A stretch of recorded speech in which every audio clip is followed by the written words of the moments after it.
सबको जय मसीह की। इस समय के लिए मैं परमेश्वर को धन्यवाद देता हूं। परमेश्वर ने मुझे सही सलामत रखा है और मैं उम्मीद करता हूं परमेश्वर ने आप सभी को भी सही सलामत रखा है। आइए हम लोग परमेश्वर के वचन से देखेंगे। आज हम लोग देखेंगे राजा हिजकिय्याह के बारे में देखेंगे, वो बीमारी से किस प्रकार से संहाय को प्राप्त करता है। आइए हम लोग देखेंगे यशायाह 38 का 1 से 5 तक हम लोग देखेंगे। कहता है 1 में, उन दिनों में हिजकिय्याह ऐसा रोगी हुआ कि वो मरने पर था। तब आमोस के पुत्र यशायाह नबी ने उसके पास जाकर कहा, यहोवा यूं कहता, अपने घराने के विषय जो आज्ञा देनी है वो दे, क्योंकि तू न बचेगा, मर ही जाएगा। हिजकिय्याह ने दीवार की ओर मुंह फेर कर यहोवा से प्रार्थना करके कहा, हे यहोवा, मैं विनती करता हूँ, स्मरण कर कि मैं सच्चाई और खरे मन से अपने को तेरे सम्मुख जानकर चलता आया हूँ और जो तेरी दृष्टि में उचित था वही करता आया हूँ। और हिजकिय्याह बिलक बिलक कर रोने लगा। तब यहोवा का यह वचन यशायाह के पास पहुंचा, जाकर हिजकिय्याह से कह दे कि तेरे मूल पुरुष दाऊद का परमेश्वर यहोवा यूं कहता है, मैंने तेरी प्रार्थना सुनी और तेरे आंसू देखे हैं। सुन, मैं तेरी आयु 15 वर्ष और बढ़ा दूंगा। आइए हम लोग प्रार्थना करेंगे। हालेलुया। है पिता, इस समय के लिए आपको धन्यवाद। आज के दिन के लिए आपको धन्यवाद है। और आज हम लोग आपके वचन को मनन करेंगे। सहायता कीजिए, मदद कीजिए, ताकि आपके वचन के द्वारा आप हम में से हर एक के साथ बातचीत करने के लिए आशय विनती प्रार्थना करते हैं। सहायता कीजिए, आपके लोगों को आपके हाथों में सौंप देते हैं। उनके दिल दिमाग को, कानों को खोल दीजिए, समझ को खोल दीजिए, ताकि आपके वचन को सुने समझे और आपके वचन के अनुसार चल सके। इस वचन को आपके हाथों में सौंप देते हैं, यीशु मसीह के नाम से मांगते हैं, आमीन।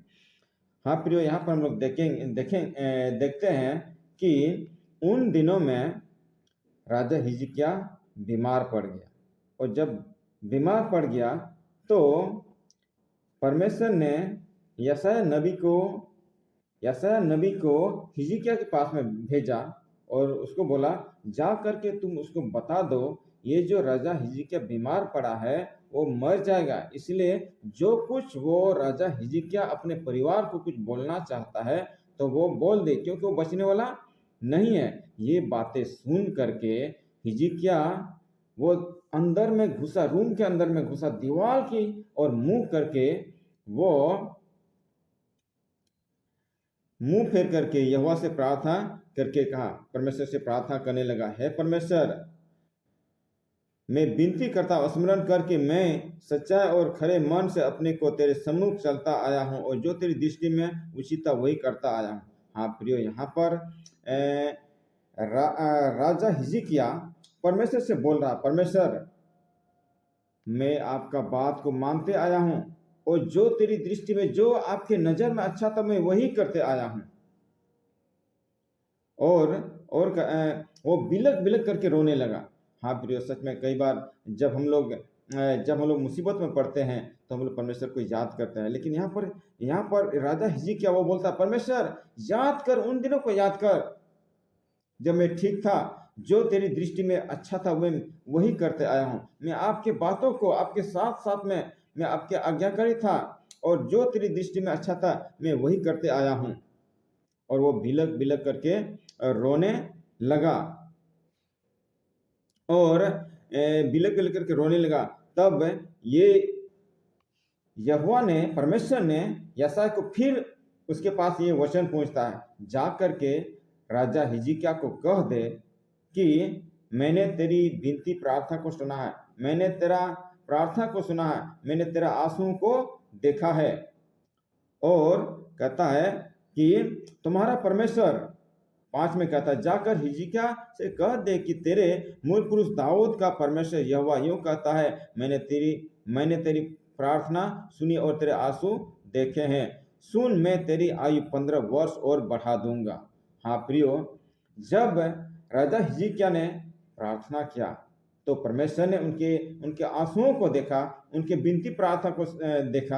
हाँ प्रियो, यहाँ पर समझने की बात यह है, राजा हिजकिय्याह कहीं भी जा सकता था, डॉक्टर के पास में जा सकता था इलाज कराने के लिए, या तो कहीं भी जा सकता था, या आयुर्वेदिक के पास में, होम्योपैथी के बाद में, एलोपैथी के बाद में बहुत सारे डॉक्टर हैं, कहीं कहीं पर जा सकता था, लेकिन वो कहीं पर भी नहीं गया। वो रूम के अंदर में गया और वो दीवार की ओर, यानी कि परमेश्वर की ओर मुंह फेर करके वो प्रार्थना करने लगा। वो बोलता है, परमेश्वर, मैंने आपकी प्रार्थना मैंने आपकी इच्छा पर चलते आया हूँ, और जो तेरी दृष्टि में उचित था मैं वही सब करते आया हूँ। हे परमेश्वर, मेरी विनती को सुन लीजिए। आप हमको इस संसार से मत उठा लीजिए। और परमेश्वर ने जो जो परमेश्वर ने फिर यशायाह को भेजता है, जा करके हिजकिय्याह को कह दो कि मैंने उनकी विनती प्रार्थना को सुना। हाँ प्रिय, मैं ये कहना चाहता हूँ, जब हम लोग बीमार पड़ते हैं तो डॉक्टर से पहले या डॉक्टर को ज्यादा महत्व नहीं दे करके हमें परमेश्वर के पास में जाना चाहिए।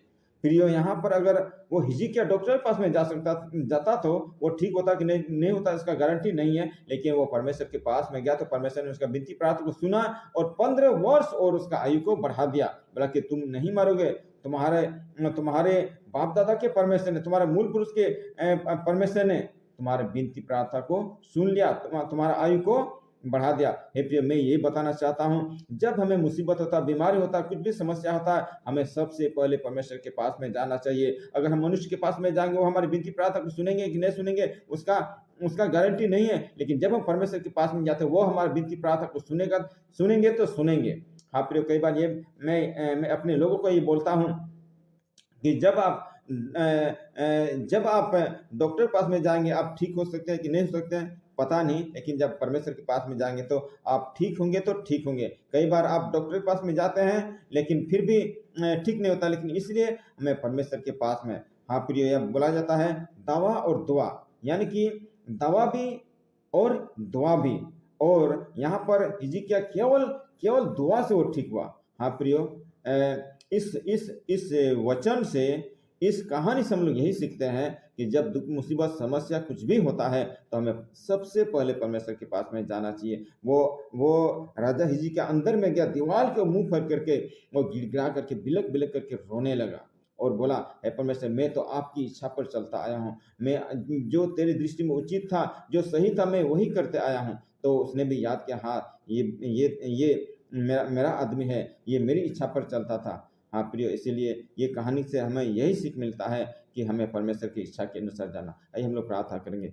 है परम परमेश्वर, इस समय के लिए आपको धन्यवाद। आज के वचन को आपके हाथों में समर्पित कर देते हैं। आप इस वचन के द्वारा आप हमें से हर एक के साथ बातचीत किए हैं, इसलिए आपको धन्यवाद देते हैं। सहायता कीजिए, मदद कीजिए, आशीष दीजिए, यीशु के नाम से आशीषित करने के लिए आश्रय विनती प्रार्थना। जब हमें दुख, मुसीबत, समस्या होता है तो हमें आपके पास जाने के लिए मदद कीजिए पिता। हम किसी संसार के पास में न जाए, संसार के लोगों के पास में जाए, कोई वैद्य के पास में, कोई डॉक्टर के पास में, कोई ओझा के पास में, या कोई अपने रिश्तेदार के पास में नहीं जा करके हमें परमेश्वर के पास में जाना होगा और हमें बिलक बिलक करके रोना होगा और हमें उसके सामने आंसू को बहाना होगा। जब हम बहाते हैं तो परमेश्वर हमारी विनती प्रार्थना को सुन लेगा।